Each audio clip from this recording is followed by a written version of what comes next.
All right, welcome everybody. This is Pizza Industry Convos, part of the Pizza Club Network. I'm Michael Fox from Pizza Club and the Beach, joined tonight by our very special guest, David Turkell of LOLCaesars and the founder of the LA Pizza Alliance. Welcome, David, to Pizza Club.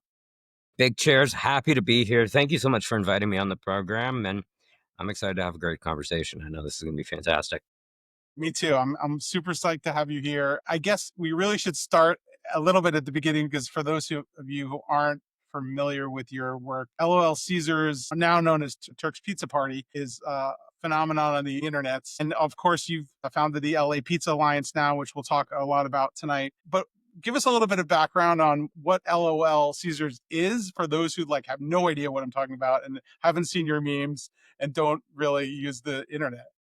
No, I mean, for those who don't use the internet, wow, I am so jealous of you. I am so excited to learn your backstories because just what have you been doing, honestly? Have you been living off the grid? Have you been starting a militia? What have you been doing? And I think we need to have a serious conversation with these individuals. I don't know where to find them because, right, we can't hit them a DM or anything. Like, maybe we got to use mail. We got to figure everything out. But for those who are living essentially under a rock and have not been on the internet, I run a meme page called Turk's Pizza Party, formerly LL Caesars, and what the meme page started as was a complete parody of Little Caesars, of the general fast food industry as a whole, and quickly blew up. And over the course of the pandemic, started just sort of changing the game between, how the internet reacts with small independent businesses and specifically with the pizza industry here in Los Angeles. And a lot of pizza people put me on. A shout out to formerly Quarantine, now Wallflower Pizza, Apollonia's, Little Dynamite, Ozzy's, a lot of the shops that really were there from the beginning and sort of, brought me in to kind of really feature some in-depth programming within the pizza shops. Because what we have here in LA is something that's exciting. We've never had such good pizza here in the city. And so I'm excited to be able to showcase it and to show the rest of the internet, especially what I'm seeing through my own eyes, which is just unbelievable pizza makers and people who really know how to take the pizza game in this city to the next level. So why did you start this page, this meme page, LOL Caesars? How did you come up with this idea? Like, what was the genesis behind this? The backstory of why? Yeah. So it's about, I would say, 2017. And this is the abridged story so that none of you all turn this off immediately and go, why is this internet meme guy ranting about this?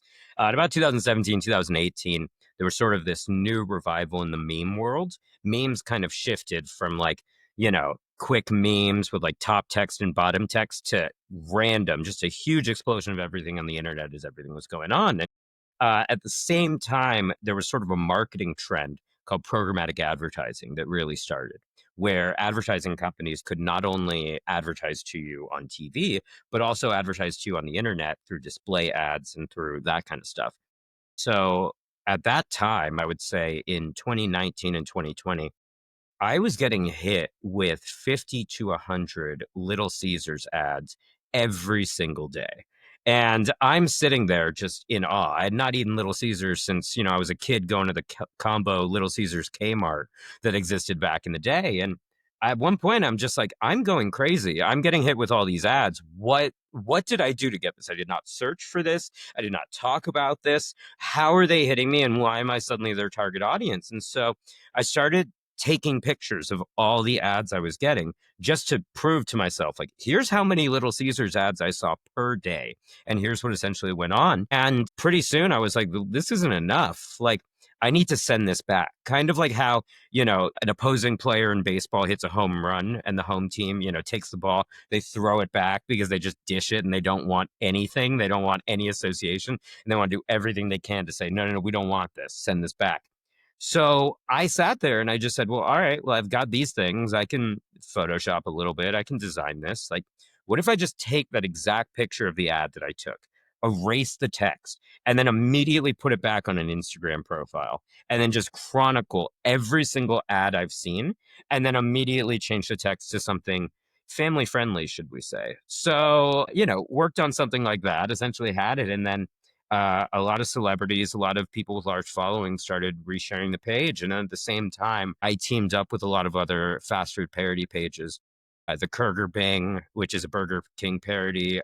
Lamb Rat, now Fomart, was a Walmart parody, essentially. A Sonic parody page called Snock, a Blockbuster parody page, and the name I won't mention, but if you slide in my DMs, I will gladly send it to you so you can essentially see this. But we essentially wanted to sort of harp on the feeling of nostalgia that a lot of people have. A lot of people, me and their, even people, in their 20s and 40s, kind of looking at that, but just tapping into that lost art of this sort of food court that kind of existed.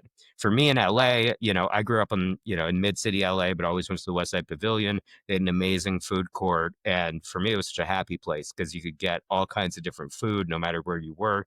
It was good for everybody. And so what I wanted to do with a lot of these guys was really just kind of create the internet's first food court and essentially a place where you could go and you could reclaim that nostalgia. And so we've created a bunch of these pages. We've got about 25 different pages spread out amongst several million followers. And so we've been able to build a good network of memers doing a lot of fast food parody and also just doing great content that is the exact opposite of what every marketing textbook told us to do, the exact opposite of what any elected official has ever told me about people, being, hey, this is what we do. This is how we need to do things. They have to be clean and buttoned up. Well, that's fine. We got 100 million views on all of our content last month. So Amazing. it's an amazing rebuke to, hearing what's going on for the people. And we've been able to take all of our platforms and really platform small independent businesses so that they can be helpful, and specifically businesses that want to market in the fun way, in the kind of realistic way. Because let's be honest, nobody goes home and has the kind of gentle, family friendly branding when they have home conversations. And so we want to meet essentially people where they are, as opposed to where they think society should ideally be. Got it. So the kids out there watching, there is a career making memes. Is that what you're telling us? I hope no children are watching this, by the way, but if anyone is of the younger generation, is 18 and older, and would love Yes. to see Well, some let me memes, clarify. please, please, 18 or please. This older. is not a podcast where we're speaking to children. No, We'll be clear definitely about not. that. But no, I mean, I think that it's been unbelievable as far as marketing. And I mean, I'm glad that I was able to be on the kind of forefront of some of these agency works that really got out there and said, hey, let's use memes for marketing because they're relatable. Let's use relatable content to essentially make sure that people were, resonating with the various content. So I was glad to, be a part of some of the early accounts. Also during the pandemic, a lot of these meme pages really led to a lot of design work that I was excited for to kind of ghostwrite some stuff. So, I was excited to work alongside some people over at ConAgra Brands. There was a lot of stuff going on with kind of Slim Jim and Duncan Hines, a lot of that content. So, the same people whose memes you're liking on the kind of independent memes that you might follow, whether it be some of our pages like Worst Buy or Kirk or Bing or, Fomart, if you really like their content, some marketing agency might go up to them and say, hey, we really like your content. Can you ghostwrite a lot of stuff for us? So that's been amazing. I never thought that I would be graphic designing. I never thought I would be, really creating full scale marketing operations for some of the biggest brands in the world. And, it's really good when they're allowed, they allow us to really speak our creative freedom and, really get what we need to get out there. That's amazing. I'd love to come back to this a bit, but I want to make sure we talk about the LA Pizza Alliance, which I know you're the co-founder of. What is the LA Pizza Alliance, and how did that get started? And yeah, give us a little backstory on that. Yeah. So the LA Pizza Alliance is a rapid response organization dedicated to helping the community. That's really it. It's all the pizza shops that are really fighting for the community in Los Angeles, banding together to make sure that they put the community first. And whether that's first responders, it's people directly affected by the most recent wildfires, or just people who are down and out. It's a really tough time in Los Angeles right now, I think, for independent businesses, for entrepreneurs.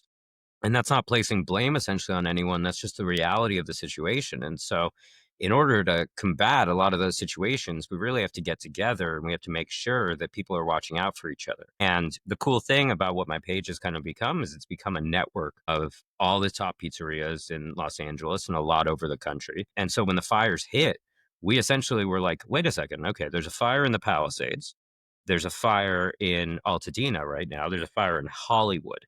So if we know all the various pizzerias in sort of a 2-3 mile radius that are over there, we can have them distribute to these zones and make sure they're good. And I had a lot of contacts who were, over in the fire department with local officials, like really making sure that we were able to sort of connect the dots between what we needed to do in order to make sure that people were fed and that the response was going on. And so, while giving pizza to those who directly need it is such a little thing in comparison to, the brave firefighters who were putting out everything, we had our resources and we were ready to go. And, it was combined with a time where it was winter. A lot of people weren't working. A lot of people were struggling out there and they had some free time to really get out there. And so I started immediately going on with, you know, reaching out on Instagram to a lot of shops. One of the first people I called was Tommy Brockert over at LaSorted. The thing that Tommy and I have always connected on is our shared love of Los Angeles. He is Mr. LA through and through, and you cannot get as authentic of an LA person as Tommy. And that's one of the just most redeeming qualities about him, that he's so genuine and he cares for this city. And he's sort of the antithesis to the kind of bad rap that I think LA gets. So this, fake town with a bunch of celebrities where nobody cares about, the common man, and you couldn't exist in real America. Well, Tommy's as real as it fucking gets. And I think that's the big thing that we're looking at. Like, he's built a pizzeria that looks as if the, Dodgers stayed in Brooklyn. And this is what a pizzeria would look like if the Dodgers stayed there. And I've always talked about how restaurants just never kind of have that feel in Los Angeles of being really proud of Los Angeles. And it's a shrine really beyond the Dodgers. Like, it's just a shrine for Los Angeles. And it's always going to be a time capsule of, hey, this is the city I love, and these are the coolest things about the city. And so every time you step into Chinatown LaSorted, you really hear that and you really see just exactly the love that, he has for this city and what it does. And so if you recognize that and you notice that, you can have a full conversation about with Tommy, especially in a situation of emergency situations where, yeah, we got to go out and we got to protect this city and we got to protect the people that we love. So, he was going for it. He was working, 72-hour days straight, getting people the pizza they need, at 2:30 in the morning, et cetera. And he wanted to make sure that all the various shop owners who were, delivering these operations by themselves could see kind of how hard everybody was working at a time. Because, it's tough when you're stuck in a pizza shop, when you're, really just working yourself to the bone. It's tough to see what other people in the community are doing. And so Tommy was like, hey, Tuesday night's going to be coming up. This is about, a week and a half into the fires. Everybody's in a weird mood. Just everything is bad all around us. But the only thing kind of keeping us going is seeing people who, really put the city on their back. And so Tommy's like, hey, Tuesday night's coming up. My shop's closed. Let me host, just everything. Let's make this a hub for all the deliveries on, on the east side and Altadena and Pasadena, and over to Hollywood. We already saw Danny Boys was one of the first, shops doing it. We saw Triple Beam in Santa Monica was doing it. So we knew the West Side was kind of being taken care of, but we really wanted to put all hands on deck for Altadena. And so we just started texting all of our buddies at different shops. Chris from Ozzy's was there. Alex from Hot Tongue was essentially, ready to go and dropped off a bunch of pizzas. We had, Kyle from Little Dynamite, Bronwyn from Naughty Pie Nature, Juan Robles from Triple Beam. And then, you look at guys who are titans, like Justin from Apollonia is showing up after working a full day and then, manning the oven for 5-6 hours ready to go. You'll get Vito, slept over from the West Side and immediately came over to, Chinatown to just get ready and to work, for 4 more 5 hours overtime after they worked a full day. And so you pair that, you get Thomas from Fire and Wood, outside with his mobile truck ready to go, just firing that up, and at the same time, we moved beyond just the shop owners. Like, we had Inez Glazer, who's Lupacata on Instagram. She was putting stuff together and she was doing an amazing job outside in the ovens. We had Karen Palmer, who is a journalist, who's the editor of San Francisco Gate. Like, she was making French bread pizza. So essentially everybody was thrown down. And that was just the exciting moment of everything. And once we were able to really figure out, hey, here are the distribution routes. We had like 3 or 4 guys inside with laptops, just like patching essentially the orders, which I thought was amazing. And, it was really like a live telethon kind of where people were calling and they're like, hey, you need pizza? Cool. We got you 20 minutes. Let's go. And I think the biggest thing for us is just showing that even in the toughest economic situations, even in a situation where everyone's kind of unsure in the general climate of America right now, like people were just excited to help other people in the community. And that was sort of the concept of radical hospitality that kind of emerged from this, that even though restaurants are struggling and losing tens of thousands of dollars per month, everybody immediately understood, hey, wait, if we don't support the communities we live and work in, there's not going to be business in the future. This is all done.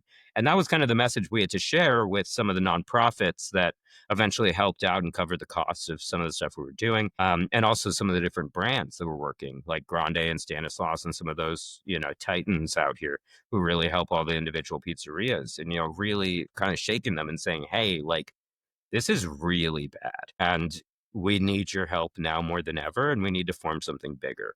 And I think the biggest part about it was, with everything we were looking at was just it was amazing for people to come together who, may have had beefs, may have had issues, may have had kind of jealousies with each other. And all of that got dropped at the door and doesn't exist anymore after essentially that night. And everybody knows how if you work together, you're essentially going to be stronger. We had Grande cheese, Belgioso cheese, Baccio, like all the different cheese companies were essentially helping us out. They didn't say, hey, we need your exclusivity on this or else we're going to pull out. Like, no, nobody said that because we were essentially like, hey, here's what's up. We had DiNapoli tomato, DiNapoli Bianco tomatoes ready to go. We had Stanislaus tomatoes side by side with them. We had Cordo olive oil. We had Graza olive oil. Like, this was the main thing that I think we were fighting against, which is just like everyone wants to be exclusive. Everybody wants the kind of greed. And for one night, and I think every night in the LA pizza community after that, we really put that aside and we showed people, hey, there can be a different way going forward. And we're way more better united than essentially when everyone's siloed off. That's amazing. And yeah, the effort was impressive. You guys really did mobilize quickly and get all these amazing shops, as you mentioned, together and really come out for the community and support. And I think it's super cool that you've created this, and you're part of creating this LA pizza community. And it's really something special. Like, what's been the aftermath since then? How has this continued on? Like beyond that night, even, like, was there individual efforts to kind of get pizzas out to folks who needed them? I know the need is usually, there's a moment in time, right, when everybody's paying attention, but then the kind of the spotlights go away, the needs are still there, right? So how has that kind of continued on, or what you started? Yeah, I mean, I think that's been the biggest thing we wanted to focus on through everything was, okay, yeah, we have a lot of exciting initial fervor amongst everything. People are getting together. This is exciting, but how do we make this sustainable and how do we continue this? And I think it's just about consistently calling people to action of making sure that, hey, there's things we can do. Here's what's going on. After a couple days after the fire, Scott Wiener from Slice Out Hunger and Routage, they reached out immediately and they said, hey, we didn't realize this was going to be as bad as this was. Like, I don't know if you know about this organization. And, they were able to compensate a lot of the shops directly.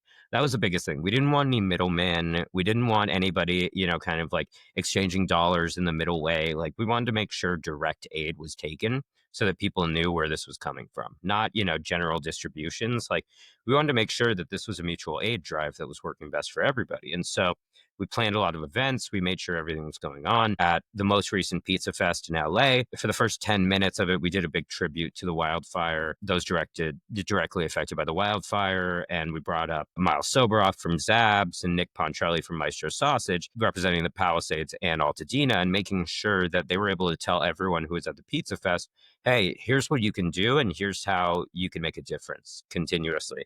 And here's kind of the direct words of like people who are in those communities. And it was pretty powerful. It was a really powerful moment to still hear the stories of that because it's real. And I think there's a lot of people from outside of Los Angeles who don't fully understand, like, hey, we just had two fires that would have wrecked not only your city, but the entire city next to you and the next 5 cities around you. Like, I think the LA fire was something like 100 times bigger than the Great Chicago Fire that we've always talked about. And it's like, that was horrific. And so this is just insanely catastrophic as we're looking at this. But we're going to be having some more local events and some organizing here in May. And I'm really excited to continue this throughout the summer. So stay tuned. There's going to be a lot of exciting things being announced recently. And we're working to also bring this to other cities. Like, we want to make sure that we continue the momentum as it goes on. We're currently in talks with some people in Chicago, some people in New York, to make sure that people know, hey, this is something that's important, and we're part of the community here. And we want to make sure that the people we love the most are protected by the community that we love the most. That's great. I love that the mission continues. Yeah, I'm curious to know. I want to talk a little bit about also the LA pizza community in general. What is like now that you've now that you guys have kind of bonded through this intense experience, I guess, together, right? Like having to come together. What is the pizza community like? How have they come together and collaborated in general? Just the scene in LA has really evolved, right, over the last many several years. It's really kind of coming to its own. So I'm just curious, like what's the vibe like? What's the scene out there now? And talk a little bit about that. Yeah, I mean, I think everybody's still a little messed up, to be honest. Like, there's a lot of trauma that just came from an event like that. And coupled with a tough economic climate, I think it's pretty brutal. And so, the vibes are very interesting right now. But I think the power of the community is keeping everybody afloat. And I think also there's a lot of shops who are really just connecting with their community. And the shops that are connecting with their community the most, I think, are the ones that are directly succeeding. And that's what's important. You look at Prime and how much Prime cared about people, and really showed that they care about the Altadena community, that they care about the Palisades and everything. And you're starting to see a lot of people reinvest in those shops because they understand. And I think that's the sort of reclamation of the social contract we're looking for, is that, local businesses understand that independent businesses are the ones who are going to be protecting them. It's not going to be these idiotic chains like, Pizza Hut and Papa John's. You're never going to see a Papa John's essentially going out and protecting their, local community. You're never going to see them know what elementary schools are over there. You're not going to see that. But you're going to see that with Petramale Pizza. You're going to see that with Angel City. You're going to see that with Little Dynamite, where, they're ready to go and they're willing to make those sort of contributions. Well, I think a lot of people are kind of turning the leaf from that. They're looking right now at the summer. Last summer, a lot of people were out of LA. A lot of people were over here and a lot of people were traveling. They're kind of getting set to prepare for potentially that again. But I think they've learned from it, they've pivoted, and you're seeing a lot of people really evolve their business acumen with a lot of the stuff. But I'm extremely excited to see some of these collabs that are going to be happening this summer that are not been announced yet to the public. Like, I think more than ever, we're seeing a lot of pizza shops that want to collaborate with each other and understand that, the independent pizzeria is really not competing with another independent pizzeria. A Neapolitan shop is not competing with a Detroit pizza shop. A Neapolitan shop is competing with the idea that pizza can't be more than $30.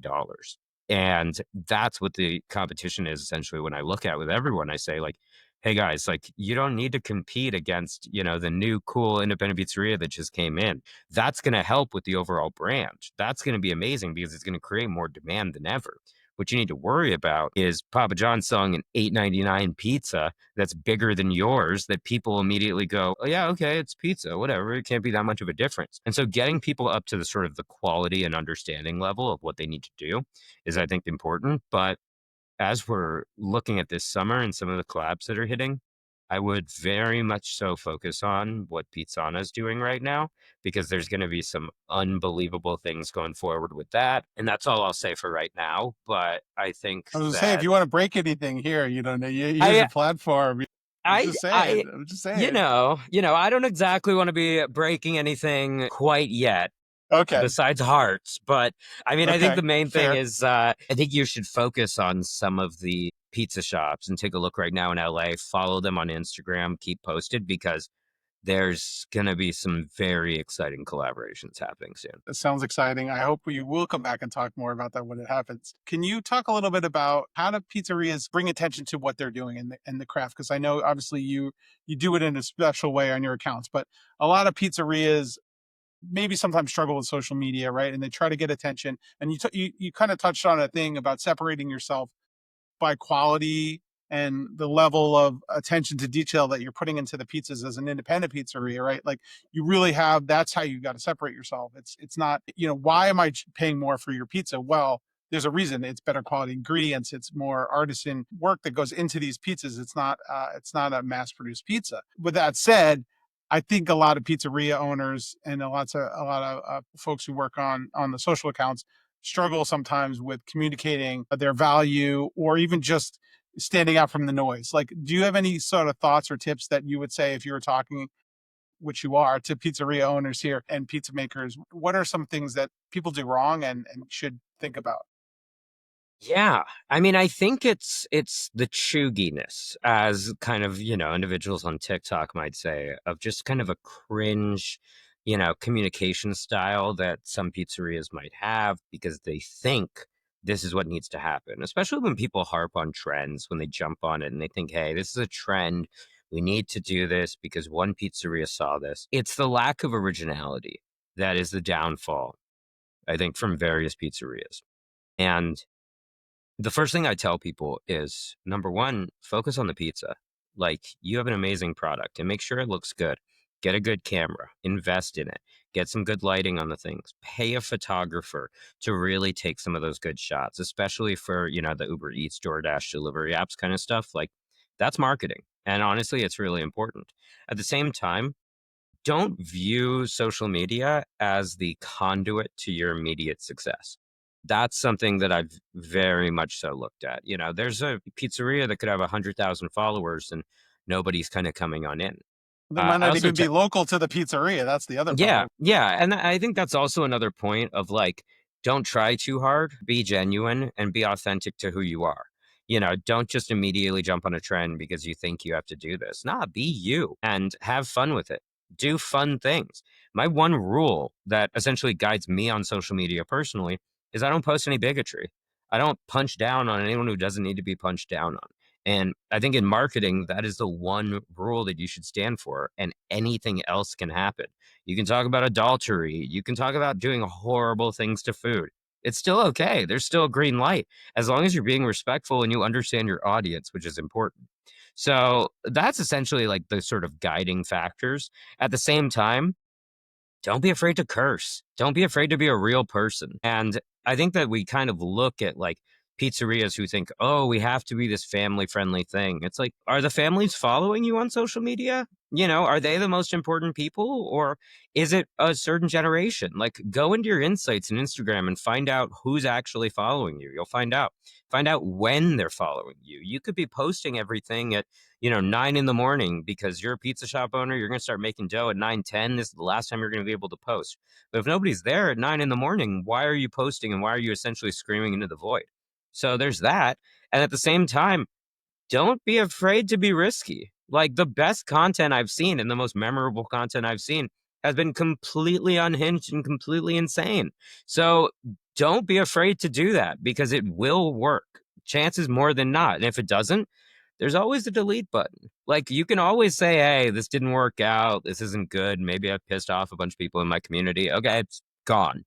Social media is not a real place. So you don't need to put in that sort of, understanding of like, hey, I really need to put the same care and detail that I put into every single table at my restaurant into social media. Just fire it off and don't think about it too much. Like, honestly, the guiding principle when I was in elementary school was keep it simple and stupid. It's the same exact rule with social media. Just keep it going. And then also, like, feature your personality. That is the big thing. Every single pizza shop has characters. And let me tell you, insane personalities in every single one. You cannot show me a single pizzeria in Los Angeles, in anywhere across the country, that doesn't have one wild card. I love, this is for an example, and this doesn't mean they're bad people. It doesn't mean they're evil people. It just means they're wild card. The analogy I give is you look in Venice Beach, and New York is the same way. A lot of big metropolises are, where, there's kind of a feeling where on one end, you look out and you just see walking by you just the most beautiful person you've ever seen. Stunning, just gorgeous in every single regard. And then out of the corner of your other eye, you look, and it is the most random, bizarre individual you have ever seen in your life. And your brain does not know in that moment who to focus on. And always, I will tell you, always in any situation that I look at, I'm going to immediately focus on the dude wearing a onesie with a Pope hat and a keyboard playing right by him as he's only covering Sarah Bareilles on the keyboard. So, like, that is what I'm going to listen to every single time, as opposed to someone who is just absolutely stunning and beautiful. And so the same thing exists with marketing. It's like, you don't need to hire, an influencer just because they have 100,000 views, on stuff, or like, 1 million followers, or etc. Find out the local micro influencers if you ever work on that. Find out the people who have engagements and who have real roots in communities, because they're going to be the ones who validate your product the most. It's cool. You can get an influencer who's based in Minneapolis or something, and, you're promoting a New York pizzeria or an LA pizzeria. Chances are their audience is not going to ever be your customer. And so I think those are things to do. But, at the same time, right above me, if you see this thing literally right here coming into focus, Little Dynamite and I filmed a video where we shot a bunch of ranch into its mouth, and it got 2.5 million views and over 130,000 likes with zero paid advertising. Our entire marketing budget for that was $14, I think, with the squirt gun that I bought and the, bottle of ranch that I used. So, like, that's essentially the ROI. Like, use what you have fun with the food, play with your food, honestly. Like, have fun with it and have a good time, and show people, like, hey, there's more to your shop. Like, the more any specific shop can do to get away from being a service provider is important. And by that, what I mean is, like, no one respects Comcast.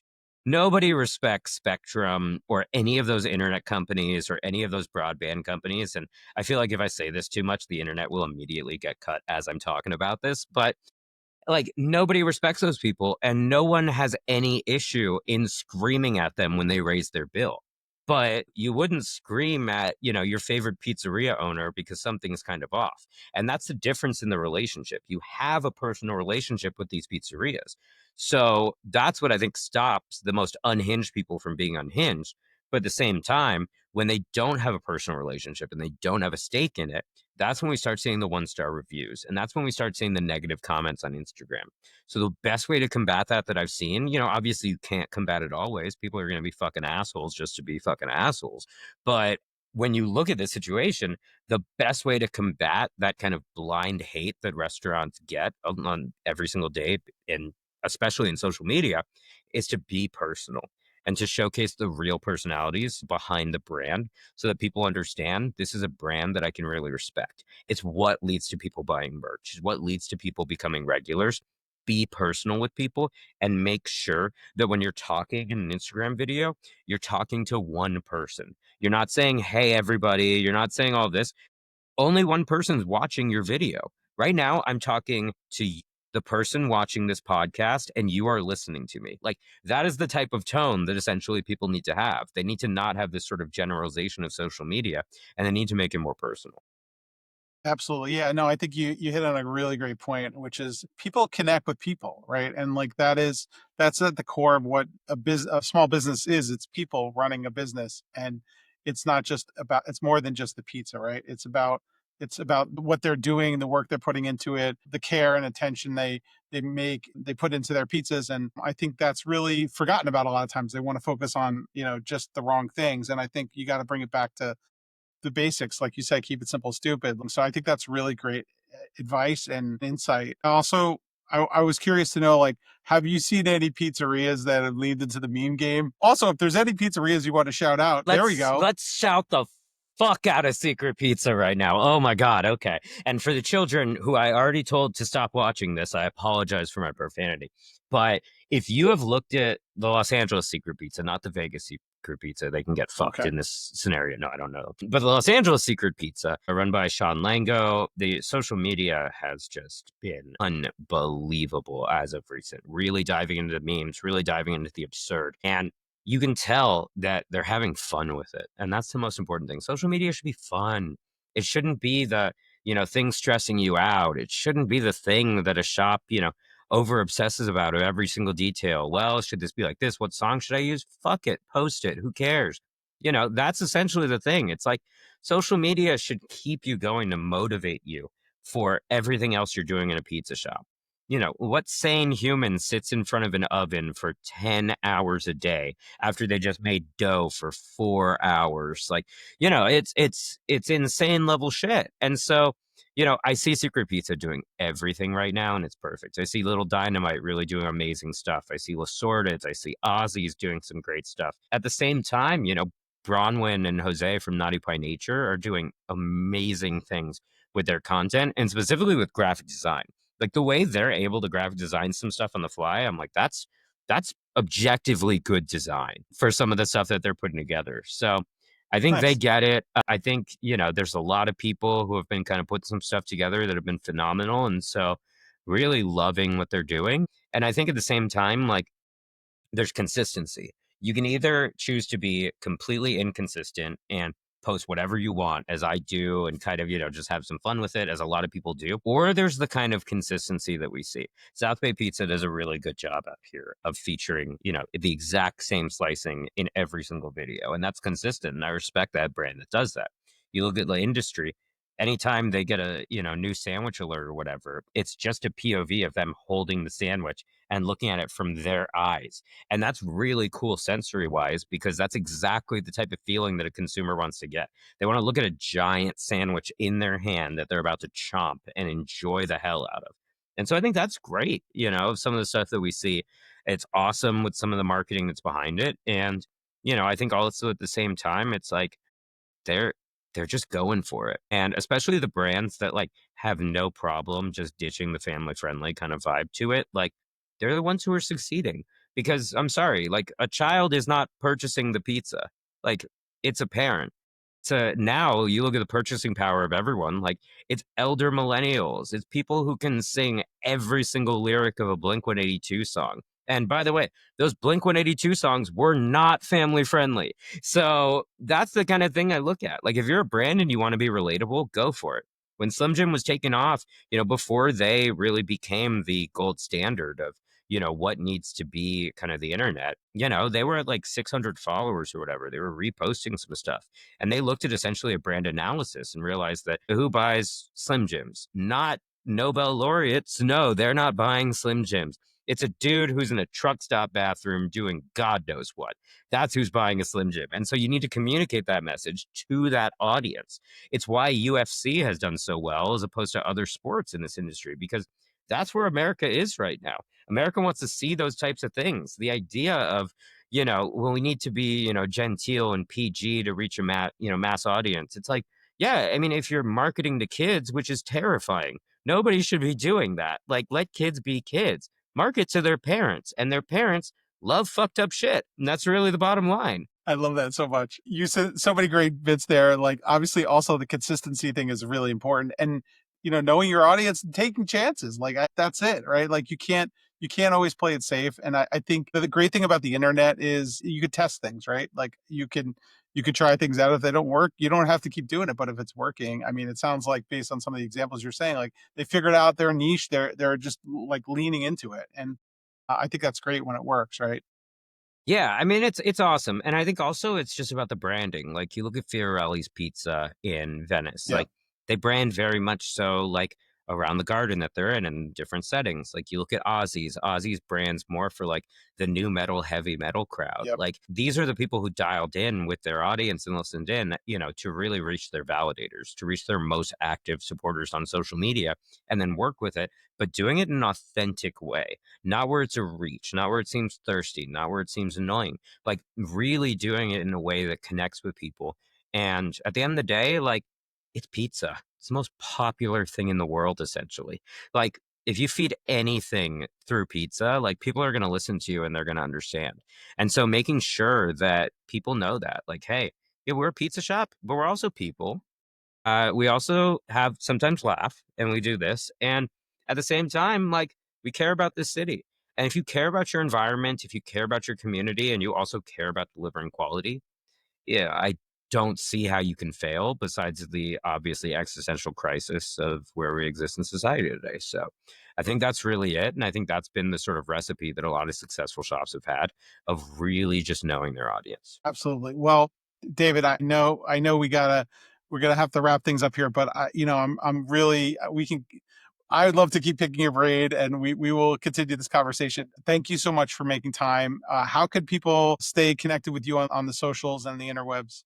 Yeah, so don't follow me. I don't want more followers. I will block you if you follow me. I will make sure you can never follow me on social media. So definitely do not follow at Turk's Pizza Party or at LOLCaesars or at the Kurger Bing or at Snock Drive-In or at any of those pages where we're essentially going on.